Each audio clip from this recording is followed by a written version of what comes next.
Okay, well, welcome to all of you again, and welcome especially to those who might be joining us after the event, joining online. You're very welcome, and we're very glad that you're able to be here as we continue our studies in the commandments. We won't sing that song again, lovely as it was. We'll just move on. And our reading is Exodus 20, verse 12. Honor your father and your mother, that your days may be long in the land that the Lord your God is giving you.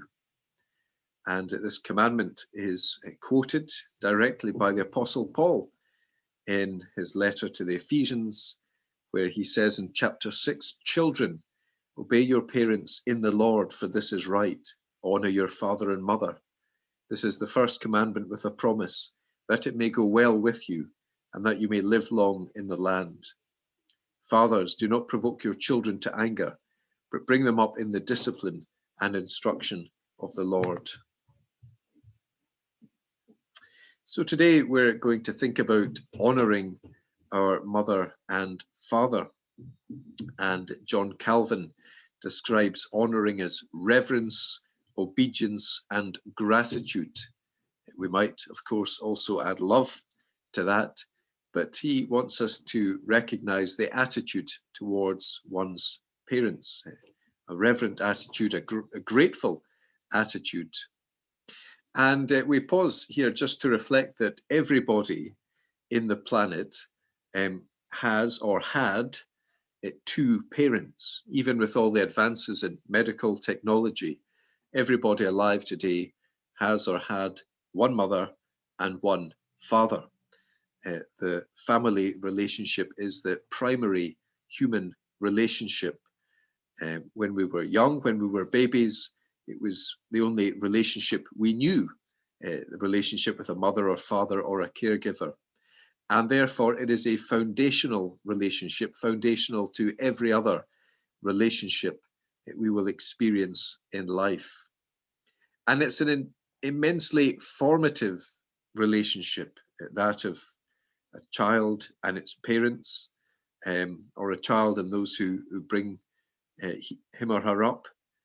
And one anonymous writer says this: every word and deed of a parent is a fiber woven into the character of the child that ultimately determines how that child fits into the fabric of society. And how we honor our parents will influence how we honor others in society, as we'll go on to think. And the importance of the family, it really cannot be underestimated. Here's a selection of quotations from different sources. This is Kevin DeYoung, whose book on the 10 Commandments is very helpful. And he says this: anyone in the social sciences fields, whether liberal or conservative, has to acknowledge that study after study has shown that the best predictor for health as an adult and for making it through school, staying out of jail, keeping off drugs, and avoiding promiscuity, and whatever other pattern of social benefit, is what happens in the home. So the home environment is incredibly influential on the adult life. This is an interesting one. This is a Supreme Court ruling from 2016. You recall that the named person scheme was challenged in the courts and in fact overturned. And one of the judges in the ruling said this: the first thing that a totalitarian regime tries to do is get at the children, to distance them from the subversive, varied influences of their families and indoctrinate them in the ruler's view of the world. Just a very interesting saying. And we'll think a little bit later about the state, but very often in totalitarian societies, the state tries to interpose itself between the child and the parents. The state tries, in fact, to take the place of the parents and to bring up the children as it would have them brought up. We need to be very careful of that and just be mindful of the state's influence on children. Terry Johnson, a Presbyterian writer in America, says this: the Christian home has been the most effective instrument of soul winning and disciple making in the history of the church. God uses devout homes to save, sanctify, and render serviceable his people and to build his church. So the home has great potential, but is also under great pressure as well. We're just going to dip into the confessional documents of our denomination tonight, not for very long, but just for reference, the larger catechism 123 to 133 and the shorter catechism 62 to 66. These are the relevant bits. But what's interesting about the way the confession and the catechisms approach this commandment is that they see its application wider than simply parents and children. And we have this question, who are meant by father and mother in the Fifth Commandment? And the answer, by father and mother in the Fifth Commandment, are meant not only natural parents, but all superiors in age and gifts, and especially such as by God's ordinance are over us in place of authority, whether in family, church, or commonwealth. And effectively, they are recognizing that we all live our lives under authority, in the family when we're young, in the church under the leadership of the elders or the church leaders, or in society, whether that's the local authority or the national authority, whether it's an employer in the workplace, a captain in a sports team. We're all under authority. I am under the authority of the presbytery. We all the way through our lives, are under authority. And so the Catechism here recognizes that the application of this commandment is not simply to our parents, though that is the primary human relationship, but to all superiors in age and gifts. The shorter catechism expands a little bit. Remember, we're looking at what is required, what is forbidden, and it's required that we preserve the honor, perform the duties belonging to everyone in their several places and relations as superiors, inferiors, or equals. It's not very politically correct language, but I think you get the meaning. What is forbidden? It forbids the neglecting of or doing anything against the honor and duty which belong to everyone in their several places and relations. So we are to relate rightly to those who are over us, to our equals, to our peers, and to those for whom we have responsibility. It's all about right relationships. And the whole of the Bible emphasizes this. We recently studied in the book of Proverbs, and in our first study we saw that much of the book is written in the form of a parent or parents speaking to a young adult, perhaps somebody about to leave home. And as the child, whatever, is going out the house and making the way to the bus stop, we have these words, "Hear, my son, your father's instruction. Forsake not your mother's teaching. They're a graceful garland for your head and pendants for your neck." Later on in the introductory 9 chapters, we have a further exhortation. "My son, keep your father's commandment and forsake not your mother's teaching. Bind them on your heart. Tie them round your neck. When you walk, they will lead you. When you lie down, they will watch over you. When you awake, they will talk with you." And at the very end of the book, a chapter 23, which I would counsel any young person leaving for university to read. We're told, "The father of the righteous will greatly rejoice. He who fathers a wise son will be glad in him. Let your father and mother be glad. Let her who bore you rejoice. My son, give me your heart, and let your eyes observe my ways." So we have the pattern of parents instructing their children, bringing them up in the Lord. And the flip side of that is that children are to honor their parents. They are to listen to them. They are not to forsake their teaching, but instead to bind it onto their heart. So that primary relationship is also the primary teaching relationship, where children are to hear about the faith and to see the faith lived out in practice day by day. And Edward Clowney, a writer who in his final book, which was not quite written from his hospital bed, but certainly in the latter stages of illness, when he was very advanced in years, reflecting on the biblical truth and his own life experience, says this: children who gladly follow the advice and counsel of godly parents will reap rich blessings of wisdom, peace, and strength in their adult lives. Sinners lambast God's structures and portray them as restrictive and tyrannical. But the yoke that Christ took on himself, and the one he asks us to take up, is the obedience that brings freedom, peace, joy, and honor. So there is great blessing in honoring our mother and father. And there are throughout the Bible examples of those who do honor their parents and those who don't. And the supreme example in this, as in everything, is the Lord Jesus Christ. We read of him as a young man, probably a man of about 13 through his adolescence. We're told in Luke chapter 2, they came to Nazareth and he was submissive to them. And his mother treasured up all these things in her heart. Jesus increased in wisdom and in stature and in favor with God and man.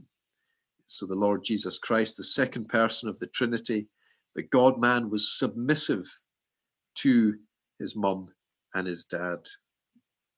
That was the beginning of his life. And at the end of his life, prior to his resurrection, we see in John's account of the crucifixion, that same honoring of his mother. But standing at the cross were his mother and his mother's sisters, Mary, the wife of Clopas, and Mary Magdalene. When Jesus saw his mother and the disciple whom he loved standing nearby, he said to his mother, "Woman, behold your son." So as he is dying upon the cross, he makes provision for the ongoing care of his mother. There are many children we could point to in the Bible who disregard the teaching and example of their parents, who go their own way. But the Lord tells us about one in a parable, not a historical person, though there have, of course, been many actual prodigal sons and prodigal daughters since this time. But the Lord tells us a story of a man in Luke 15 who goes to his father and says, "Give me the share of the property that is coming to me." And he divided his property between them. Now, we mustn't think this is just a simple financial thing like taking a loan from the bank of mum or dad, or cashing in the trust fund that has been set apart from him when he reaches the age of 18. In the culture of the day, to go to a parent and say, "Give me my inheritance," was effectively saying, "I wish you were dead and I just had the money." Effectively saying, "Just show me your will." And so this son is completely dishonoring his father. He's saying, "I'm just interested in the cash." In verse 13, we find what he does with the money. He gathers all that he has and he goes into a far country. He leaves behind his family, and there he squandered his property in reckless living. It's not that he wanted to start up a business or to build his own house. He just wanted to spend it all, and it squandered his inheritance in reckless living.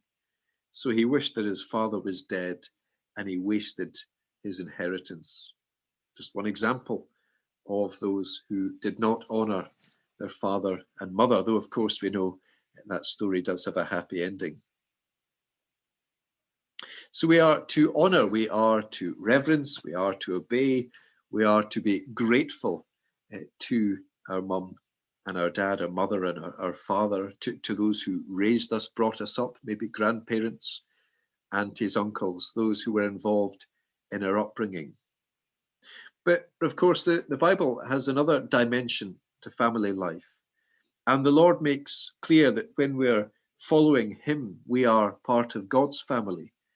And sometimes there can be a tension between those two identities. In Matthew 10, a passage we studied recently, he says this: "Whoever loves father or mother more than me is not worthy of me. Whoever loves son or daughter more than me is not worthy of me. Whoever does not take his cross and follow me is not worthy of me." Luke, in fact, amplifies that language. And in verse 26 of chapter 14 says, "If anyone comes to me and does not hate his own father and mother and wife and children and brothers and sisters, yes, even his own life, he cannot be my disciple." So what the Lord is saying here is that we have our family loyalties, but as Christian people, there is another loyalty that trumps that loyalty. And if the two things come into conflict, it is our loyalty to Christ that must come out on top. Now that sounds very strict. It sounds almost very strong, but I think it's helpful to take an example. And when we worked with international students in Glasgow, many of them came from the Far East, from parts of Asia.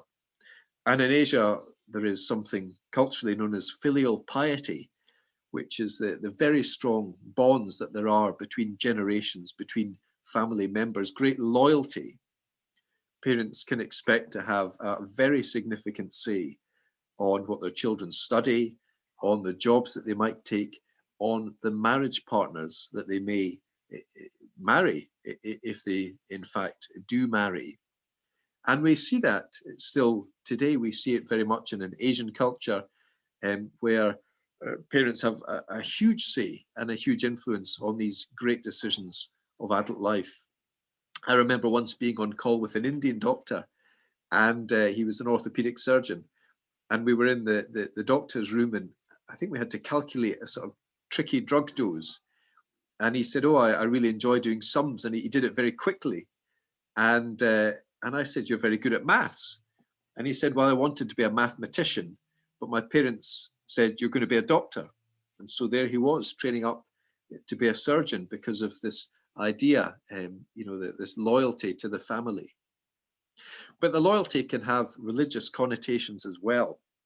And ancestor worship is a very important part of the culture of East Asia, when there are these family events and sacrifices are offered, maybe prayers recited.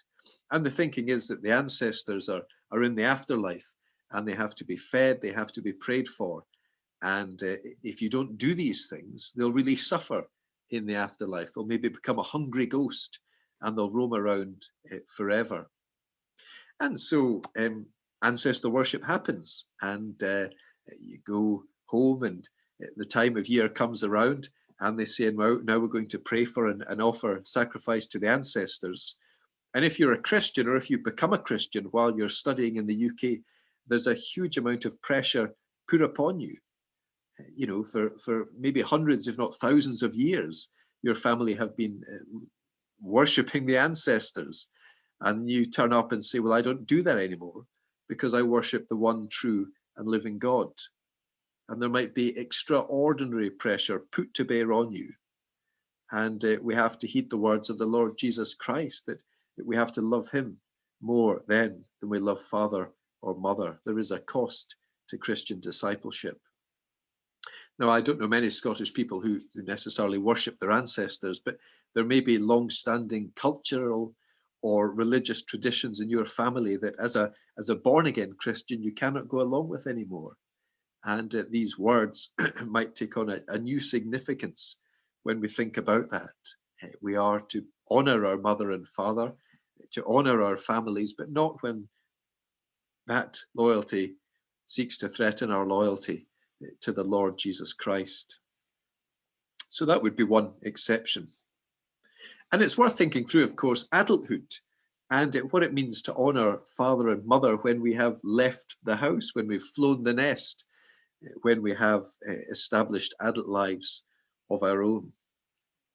And Paul in 1 Timothy speaks to this matter. He talks interestingly in chapter 1 about the law, and he talks about various sins that were prevalent in his day.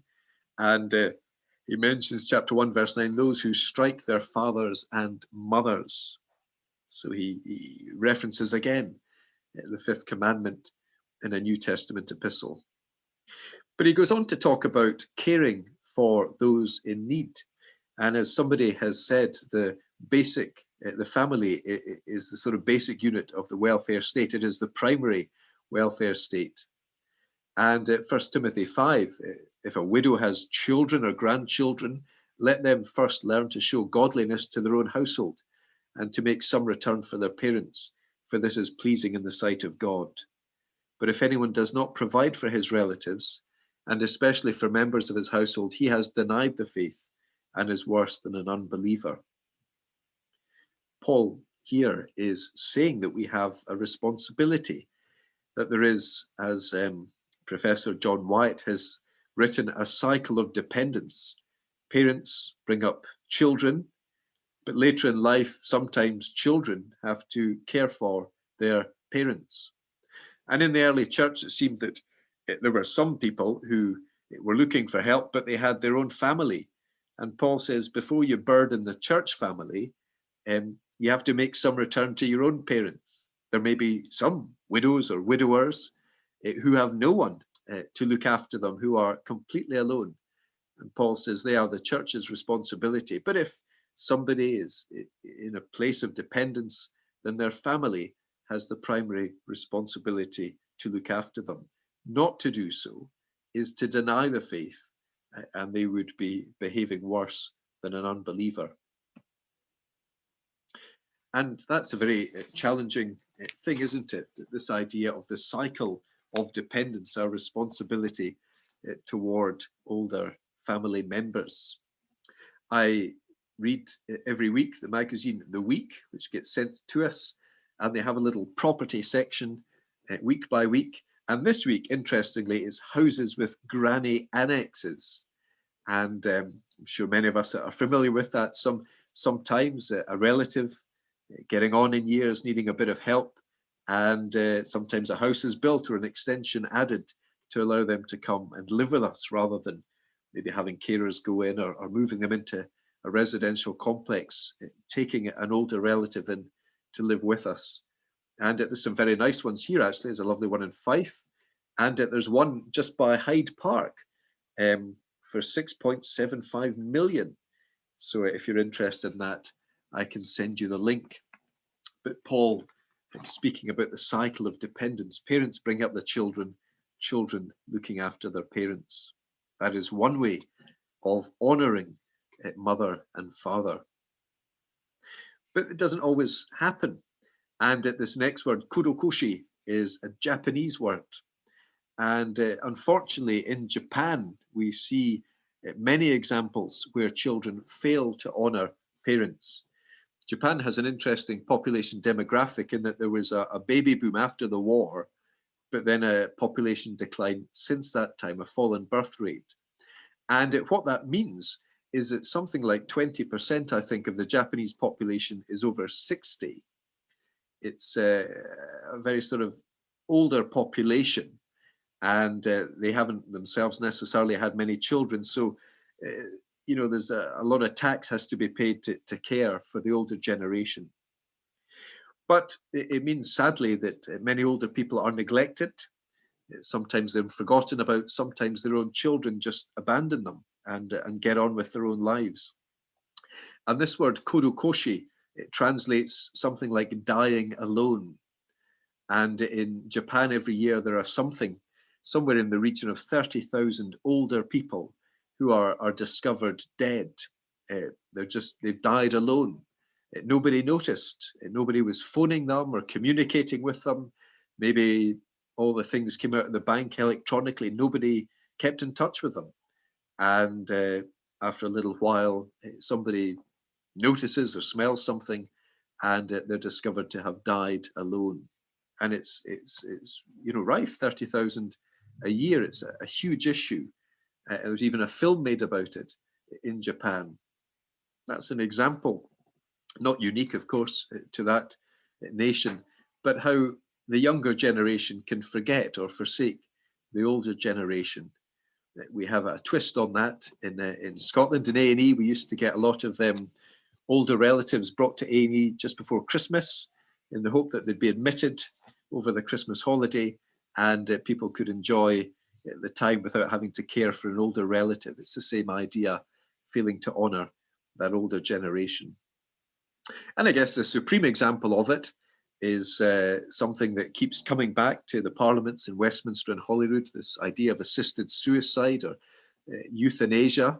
And many countries, it is permissible to request help at the end.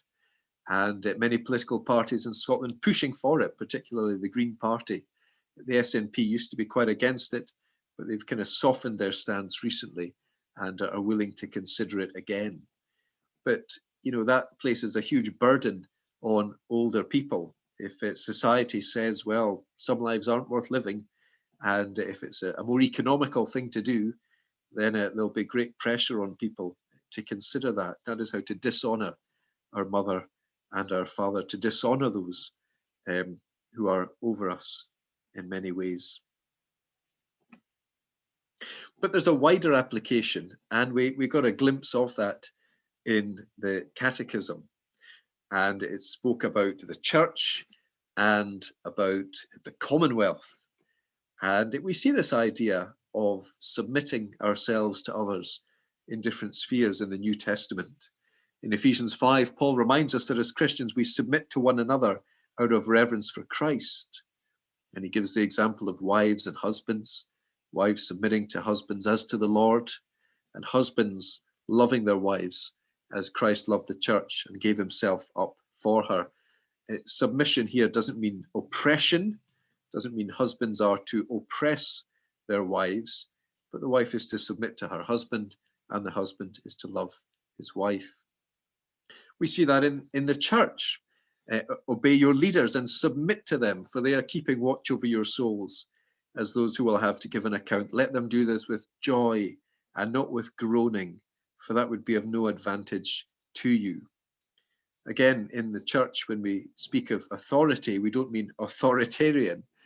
We mean that the Lord provides leaders to cast a vision, to make decisions, and leaders to watch over the flock. And the writer to the Hebrews says, obey them and submit to them, not because they're trying to oppress you and push you about and micromanage your lives, but because they're keeping watch over your souls. And let them do this with joy, gladly following their lead, and not with groaning, continually challenging them on every decision that they're made, for that would be of no advantage to you.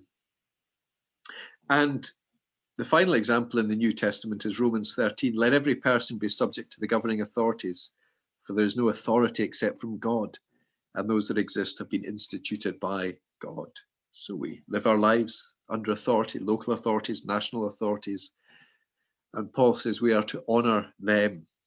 We are to, insofar as it doesn't compromise our Christian worship and witness, we are to, play by the rules. We are to obey the authorities, recognizing that they themselves have been instituted by God. So honouring our mother and father, that primary human relationship, that primary authority, it trains us to honour others in our lives, in our families, in our churches, in the wider society. And John Frame, it makes that point very clearly. The reverence enjoyed in the Fifth Commandment is not limited to the parents of a nuclear family, but extends to all legitimate authorities as well. The covenant blessing depends not only on obeying God's law in general, but in submission to parents, teachers of wisdom, church elders, and civil magistrates, honouring father and mother. Well, I'll just put the questions up for the benefit of those at home, and then we'll stop and listen to the song and have a bit of time together. Just a few questions to get us started. What does it look like to honour our mother and father at different stages of life? Childhood, adolescence, adulthood. How might we fail to do so as children living under their roof, or as adults living separately but still very much involved in one another's lives? How do you think the family equips us for life in a church, which is a family of believers, and in society? And how can the state encourage the family? But how can the state also undermine, whether by accident or by design, the family? Just some questions we'll think about there. But I'll stop the recording and we'll listen together to this song.